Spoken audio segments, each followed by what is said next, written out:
سلام برای بکس باحال یوتیوب. نامی اسدی هم اینم کانال یوتیوب منه. اولین ویدیوی کانال یوتیوب منه که میخوایم بریم هلند رو نشون بدیم با یکی از دوستان ارفان جون. قراره کلی اشغال کنیم، کلی تفریحای مثبت 18 منفی 18 تا جایی که بتونم اون نشونتون میدم. دیگه با ما همراه باشین. راستی سابسکرایب کامنت یادتون نره تا جایی هم که میتونیم به دوستان ما رو معرفی کنیم. نیاز حمایت چون تازه اول کاریم. بریم که داشته باشیم. بچه ما داریم از لوکزامبورگ میریم به سمت آمستردام هلند. هم من هم ارفان اولین بارمون دوتامون داریم اونجا. قبلا هلند رفتیم به شهرهای دیگه‌اش. دفعه قبلی هم که رفتم هلند بازم با ارفان که دیگه بچه‌ها بود. خیلی تعریف آمستردام شنیدم. حالا امیدوارم که اونجا میریم باحال باشه، خوش بگذره و 100% مطمئنم خوش میگذره. هر جا شما مثلا راجع به آمستردام و هلند صحبت می‌کنی همه تعریف می‌کنن. حالا من چیزی بدی راجبش نشیدم. حدوداً 4 ساعت از لوکزامبورگ فاصله داریم تا آمستردام. چون که مسیر قشنگه خسته کننده نمیشه. منم اولین بارم دارم آمستردام. من نظر ارفان چیه؟ تو نظر چی راجع به آمستردام؟ از اونجایی که دوتامون اولین بارمونه حس می‌کنم یه تجربه خیلی خفن میشه، ولی ما ببینیم چی میشه دیگه. نمی‌دونیم چه قراره اتفاق بیفته.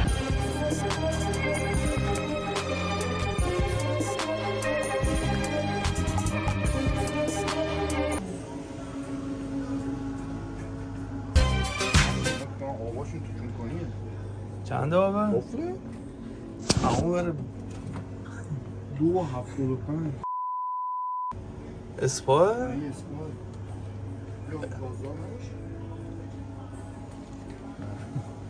داشت نظر راجع به اروپا چیه؟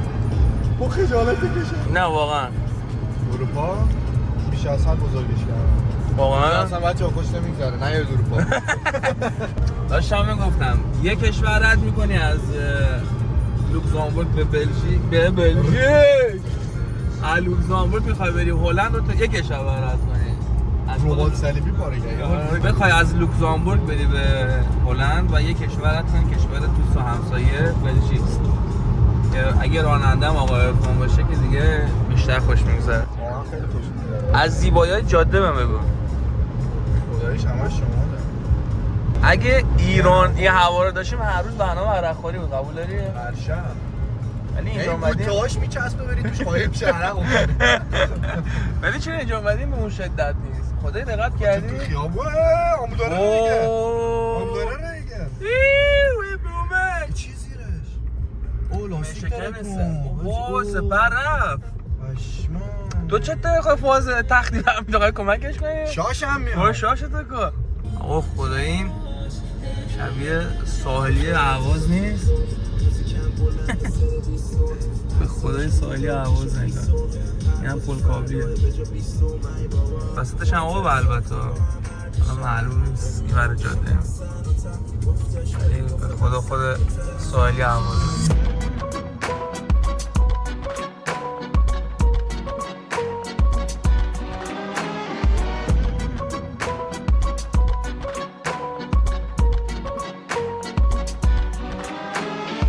آقا چی داشته باشید دیگه کافیه. دیگه اسم میکنید تهشه دیگه. یه کنم تهش. آره.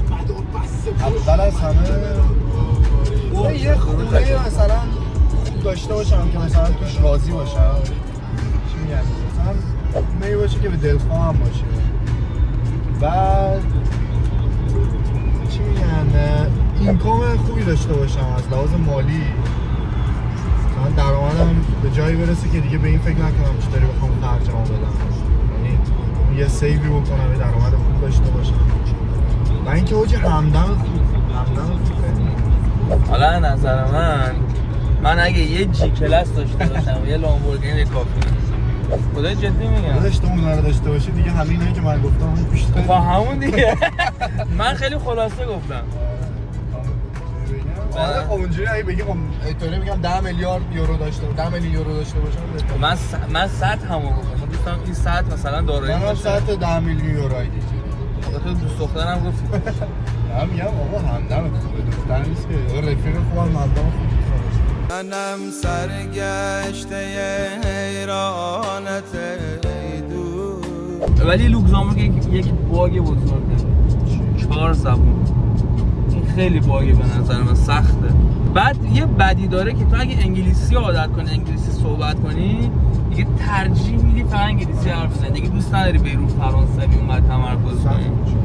اینش یکم به نظر چالش برانگیزه. مثلا تو آلمان بری تک زبونه دیگه، آلمانی رو زبونشون خیلی محکمه که میری آلمان فقط آلمانی صحبت کنی. حالا فرانسه نمیدونم، فرانسه همینجوریه ها؟ هر کی کشور خودش به زبان. ولی آخه فرانسه من رفتم زیاد نه اصلا کسی انگلیسی هم بلد باشه. ولی همه فرانسوی. آره دیگه نه بلد نیست. آره انگلیسیشون کلا خوب نیست. یا بلژیک هم فکر نمی‌کنم خوب باشه انگلیسیشون. ولی خب کشورهای دیگه بریم یه زبانه باشه، یک زبان راحت داخل 2 سال فول میشیم. ولی تو لوکزامبورگ چالش‌های خودشو داره. ببین اینجا مولتی کالچراله، چون از همه جای دنیا هستن. بعد این تفاوت زبانیش اونقدر زیاد نیست. یعنی تو نمیتونی یه جمع 10 نفره پیدا کنی بگی 8 تاشون مثلا فرانسوی حرف میزنن یا آلمانی حرف میزنن یا لوکزامبورگ. نه، ممکنه 10 نفر باشن، 8 تاشون هر کی به یه زبان خاصی برای خودش حرف بزنه و مثلا از اون 10 نفر 3 تاش انگلیسیه، 3 تاش فرانسوی، 3 تاش آلمانیه که مثلا اون زبان مشترکی که با هم دیگه میتونن صحبت کنن باشه. داداش حتی ما داخل جمع ما لوکزامبورگ ایتالیایی هم زیاد داره. پرتغالی ایتالیایی، آره ما تو دوستامون داریم ایتالیایی هست، این کشور اون کشور. ولی خب به نظر من جالبه، میدونی تو فرهنگ‌های مختلف و آداب و رسوم کشورهای مختلف هم یاد میگیری، آشنا میشی. خلاصه که بیا لوکزامبورگ باحاله. بیا ایرانیاش زیاد کن مثلا.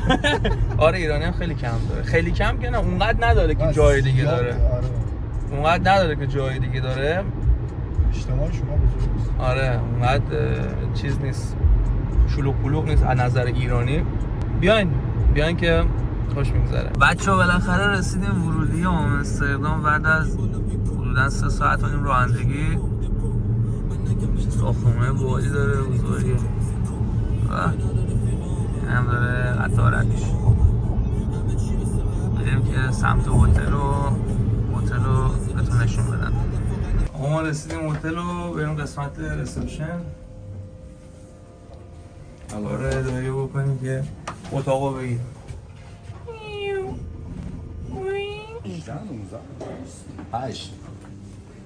8 ما میخوایم 11 بریم؟ فکر کنم طبقه چند آمده؟ آخرین من نگم 11 چی 11؟ طبقه 11 صبح 839 11 صبح؟ من فکر کنم طبقه 11 تو من گفتی 11 گفتم اوکی، فکر کنم طبقه نمیگی زبان بهتر رسپشن بود که تو گفتی پایان رسپشن سیمون هم اومد و بریم که سمت شهر ببینیم چه خبره. امیدوارم اونقدری که میگم باحال باشه.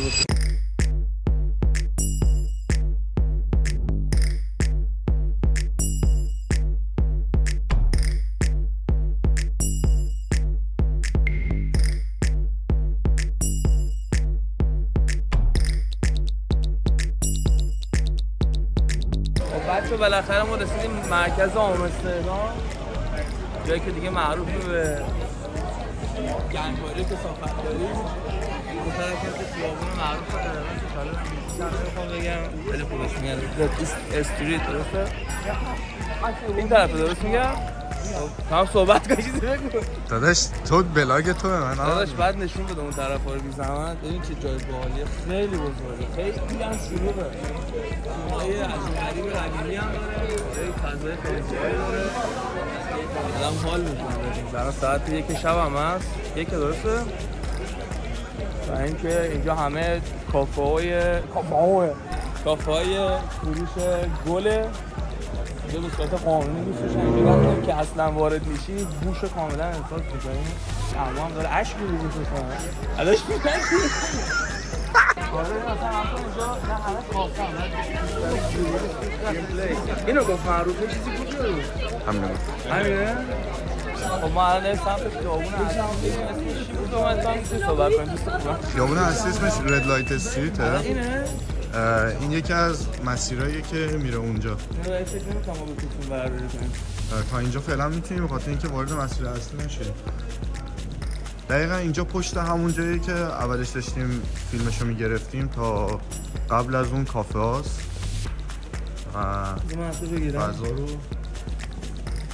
فضای اونجا رو کلا تقریبا پوشوندنش که از بیرون معلوم نباشه داخلش چه خبر. حالا اینجوری که راننده تاکسی به ما گفت میریم میبینیم نشون میدیم. امیدوارم که باحال باشه ما. ولی از اونجایی که نمیتونیم نشون بدیم براتون تعریف می‌کنیم. سلام بچه‌ها، صبحتون بخیر.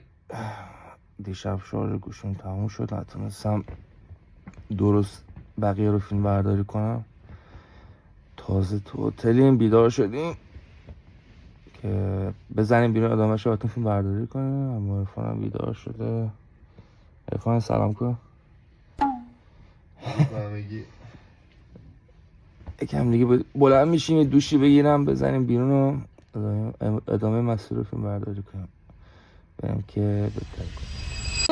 حصدق وازعل ولا ضيق ولا ردك تمر ولا امر حصدق وازعل ولا. خب بچه ما هتل رو تحویل دادیم، زدیم بیرون که بریم یه صبحونه‌ای بزنیم و اینکه امروز یه پمپ بنزین باحال پیدا کرده، صبحونه داره، هوام خیلی باله.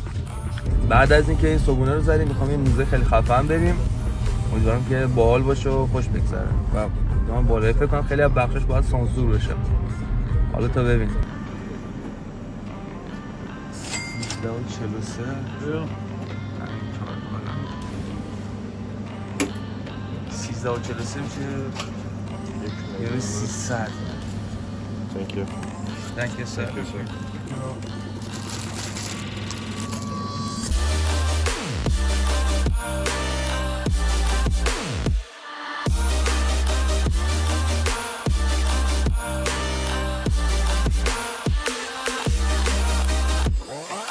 آقا هلند واقعا شهر دوچرخه است.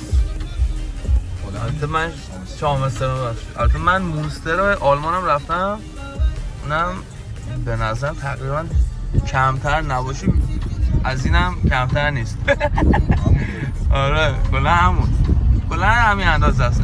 آروم برو ماشین پاکیز. خدای من خوشم آمد، ولی اون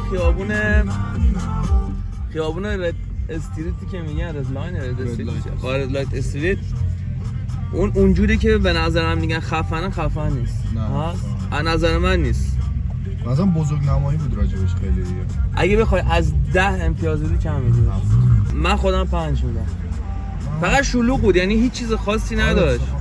چرا مثلا اولش میری 10 دقیقه اول 5 دقیقه اول میگه چه جالب، مثلا خیلی چیزا رو میبینیم، ولی در مجموع بخوای حساب کنی اگه بخوای به هلند به خاطر این خیابون اصلا ارزش نداره. به نظر من اینجوری. حالا شاید حالا اصلا ایده ها فرق میکنه که شاید برای این برنامه بیا اینجا اصلا بهش خیلی خوش بگذره، فقط برای خیابون بیا. به هر نظر من که فکر میکنم یک انسانی هم که نرمال فکر میکنم به همه مسائل و دیدگام به همه چی نرماله. جالب داجی داریم کجا میریم؟ نه رو خط اتوبوس چیزی قطاری.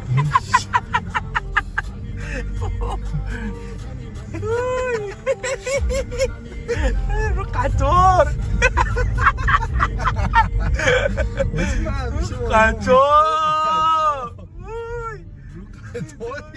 چی ترن چی میگم؟ آجی من یه موزه خیلی باحال، حالا دیگه خودتون میفهمید چیه. بریم که داشته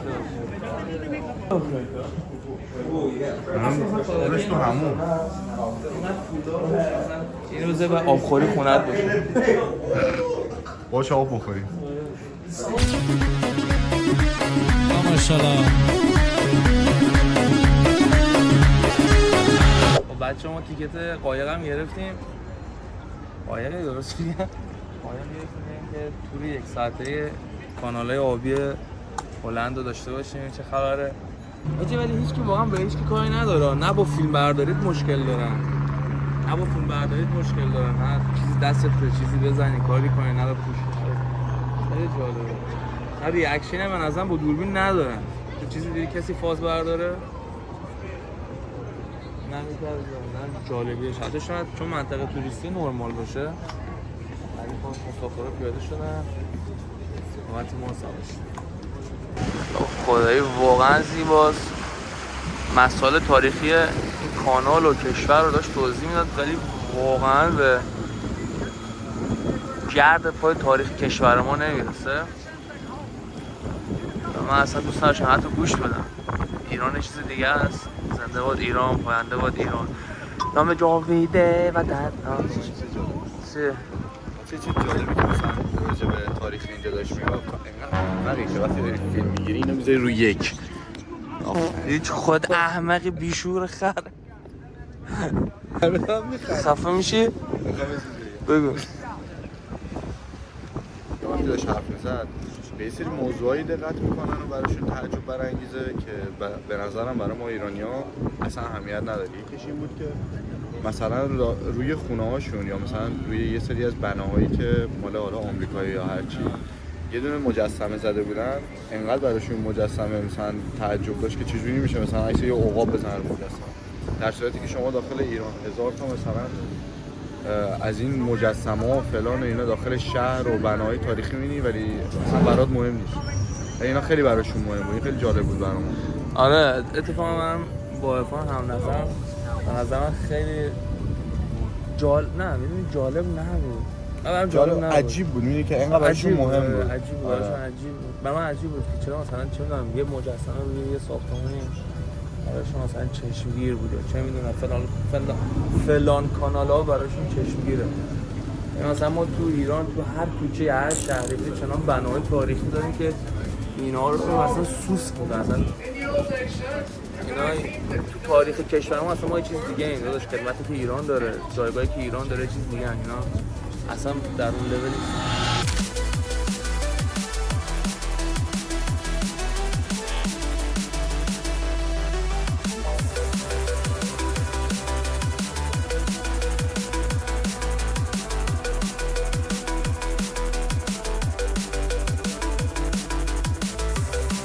کم دارم فیلم میگیرم بعد نگو اصلا فیلم نمیگرفتم. یه چند دقیقه که داشتیم از قطار از قایق در میمدیم، ولی خیلی باحال بود. حتما باید بیاین اگه اومدیم آمستردام حتما تجربهش کنین. 1 ساعته و به نظرم بهتون خوش میگذره، باحاله و جذابه. ولی به نظر من تا نیم ساعت جالبه، نیم ساعت بعد که رد میکنه خسته کننده میشه. چه همه چیز یه جوره تقریبا. یه بار خوبه. برای یه بار دقیقاً برای یه بار خوبه. بعد این که الان بریم یه برای دیگه شهر رو ببینیم، قسمت این که بهش میگن رد استریت یا رد لاین یا رد لایت، هر کی یه چیزی میگه. بریم اونجا رو نشون بدیم. امیدوارم بتونم فیلم برداری کنم، چون دیشب اومدم اونجا رد بشم نذاشتم فیلم برداری کنم. همون خیابون اصلی که میگن رد لایت استریت یعنی اینجا شروع میشه، یعنی پشت سر من تقریبا. بعد بریم توی فرعیاش که وارد همون رد لایت استریت بشین که همه چی دیگه، یعنی دیگه ته گناه اونجاست. ولی فکر نمی‌کنم ما بتونیم فیلم برداری کنیم. خواستم فقط جاشو بتونیم نشون بدم که ببینید که کوچه‌های باریک کلی آدم میرون میاد. شبا که میدونم 100% نمیتونیم فیلم بگیریم، ولی برای روز نمیدونم. حالا شاید روز هم ما بتونیم فیلم برداری کنیم، نمیتونیم. حالا میگم آمار میگه اگه شد فیلم برداری کنیم که حتما براتون فیلم میگم. بریم. همش اینجا پر آدم، یعنی جایی نیست که بری که آدم نباشه. مثلا لوکزامبورگ می‌بینی جایی که به آدم نباشه. ما لوکزامبورگ اومدیم، اینقدر شلوغی برام جالب و چشمگیره. اون بچه‌ها باحاله.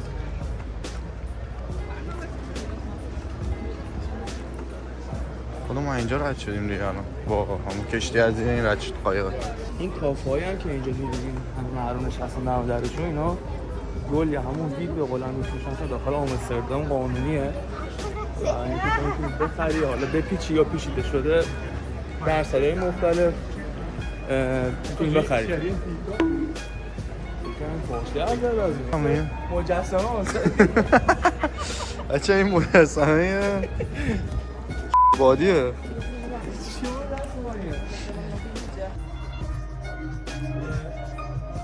الو گلم اینه کیک درست هاشمی؟ اینا یه سری کیکه و این برای یه دونهش 10 یورو، دو تا 15 یورو، یعنی دونه 7.50 میفته.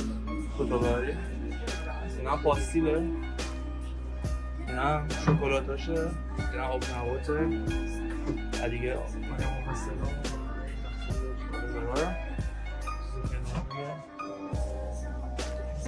که پایپن دیگه.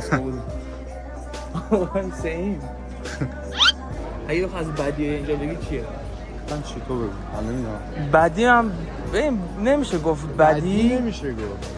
این چیزی نداره که تو ذوقی بگی مثلا تو ذوق. تنها چیزی که به نظر من تو ذوقیه اینه که همون رد لایت استریتش چون انقدر بزرگنمایی راجبش شده مثلا انقدر راجبش تعریف دقیقا من خواستم اینو بگم. یعنی وقتی که میرسی اینجا خب اولین چیزی که به ذهنتون میرسه اون خیابونای رد لایت استریت و تمام کافه‌های مثلا ویدو ماریجوانا و این چیزا. بعد وقتی آدم میرسه حالا مثلا اون ویدو ماریجواناش واقعا چون حالا برای بچه‌هایی که خیلی کله بازن و خیلی تو این چیزان که خودشون در جریانن واقعا هیجان انگیزه دیگه چون شما همه جوره یعنی از کیک و آب میوه گرفته تا پاستیل و شیر و دوغ و ماست و کباب و همه چی دیگه. اونش جالبه ولی مثلا اون رد لایت ها به خاطر اینکه چیز خاصی نداره و مثلا خیلی ینواخته و اصلا اونقدر هیجان انگیز نیست. مثلا تنها موضوعی که ترن آف میکنه آدمو همونه. اینجا همون خیابون رد لایت استریته. مرکز اصلیش قاطعا نمیتونیم فیلم بگیم آدم یواشکی و خیلی سوسکی و سریع میگیرن. آقا بچه ما برنامه داشتیم رستوران ایرانی ولی متاسفانه شلوغ بود و رزرو نتونستیم بکنیم. بعد رزرو که نتونستیم غذا بخوریم شلوغ بود. از اونجایی هم که بعد میرفتیم جای یه وسیله تحویل میگرفتیم و بعد میرفتیم لوکزامبورگ دیگه وقت نداشتیم بیشتر از این بمونیم. تصمیم گرفتیم که این غذای معمولی بزنیم. حالا هرچی هم که زنیم دیگه بهتون نشون میدم اون غذا نخوریم. حالا یه چیزی میزنیم تو ویدیو هم نشونتون میدیم. در طول سفر چیز داریم سورپرایز داریم 2 تا مهمون خوب بهمون اضافه میشن. یه دونه است 2 تا؟ یه دونه مهمون.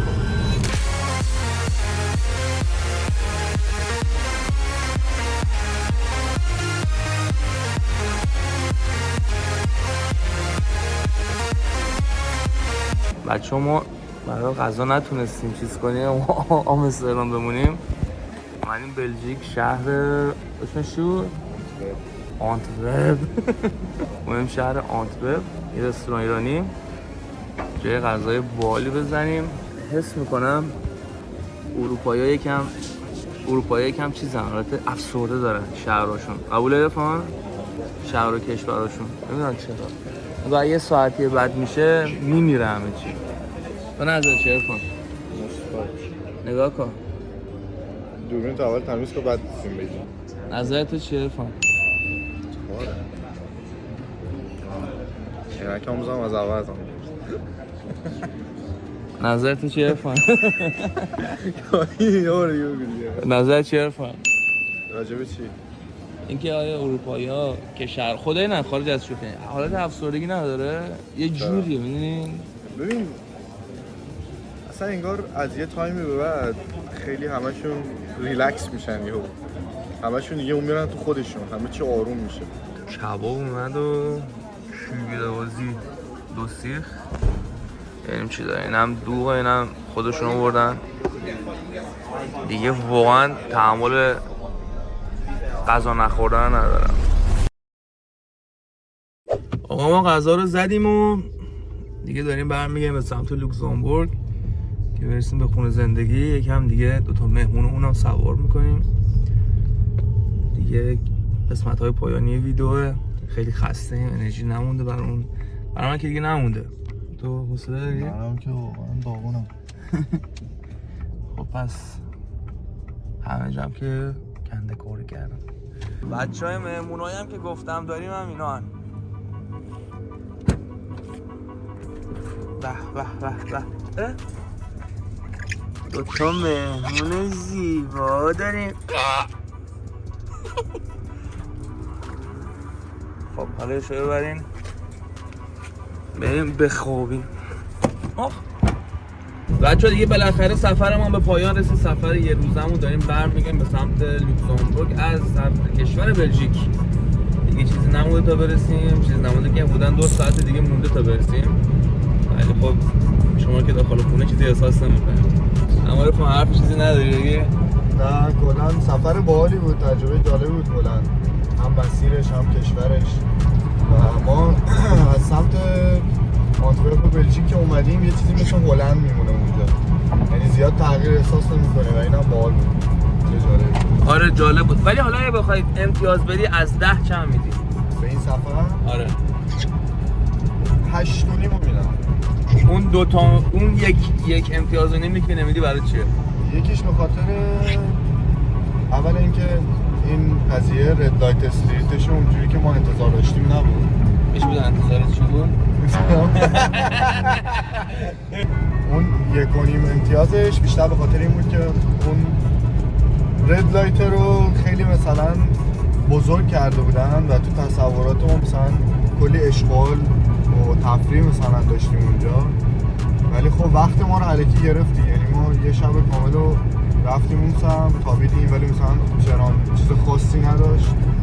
بیشتر به خاطر اون بود و اینکه ترافیک آمستردام واقعا زیاد بود و ما این دوچرخ‌ها کلا دیوونه‌مون کرده بودن. یعنی بیشتر ترافیک به خاطر دوچرخ‌ها با نبود جا پارک. نظر من 9. من امتیاز رو نمیدونم تو خودم خیابونه. آره آمستردام ولی خیلی باحال بود کلا. آره. آمستردام من به نظرم جزو 3 تا شهر برتر تو ذهن آره برای من یه شهریه که خیلی حال داره. خیلی مخلصیم، دمتون گرم که تا اینجا ویدیو تماشا کردیم. لایک یادتون نره، سابسکرایب و اینکه اگه تونستین و اگه حال کردین با دوستاتون هم به اشتراک بذارین.